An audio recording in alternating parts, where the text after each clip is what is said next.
Bistado at umamin sa modus nila ang tatlong naarestong babae sa Antipolo, Rizal. Namimeke po sila ng mga dokumento para makapangolekta ng pera. Balitang hatid ni Bea Pinlac. Masdan habang kinakausap ng babaeng ito ang 56 anyos na babaeng residente sa barangay San Isidro, Antipolo, Rizal. Ang babae may inabot na papel sa residente habang naghihintay sa gate ang dalawa pa niyang kasama. Wala po silang kinakatok, bigla na lang po sila pumasok doon sa gate. Yung compound po namin ang pinasok niya. Pumasok doon sa compound at ang sabi, para daw doon sa batang 2 taon gulang na nalunod, kaya sila lumalapit ng tulong pandagdag para sa pagpapalibing. Kaya naalarma na kami. Meron silang dalang solicitation letter. Humingi ng tulong ang residente sa barangay.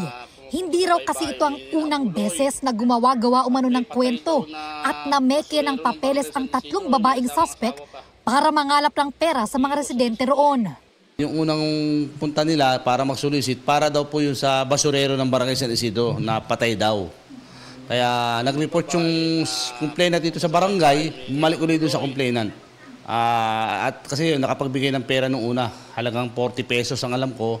Itong pangalawang balik niya, binigyan niya uli ng 30 pesos. Pero nawala din yung payong niya. Ayon sa barangay, nauna na umanong gumamit ng lumang death certificate ang mga suspect sa modus nila.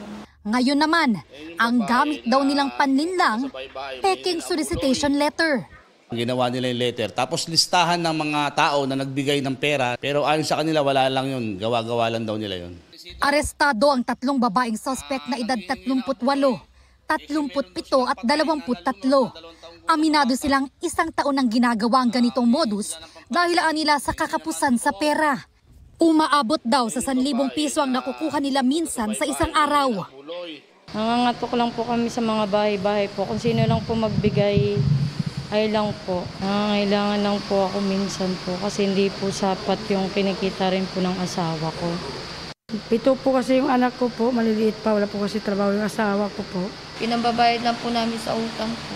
Kasi yung sahod po ng asawa ko, yun lang po yung pinakakain namin. Reklamong trespassing at estafa ang kinahaharap ng mga suspect na nakapihit sa Antipolo Component City Police Station. Inaalam pa ng mga otoridad kung may iba pang kasabwat ang mga arestadong suspect. Bea Pinlac, nagbabalita para sa GMA Integrated News.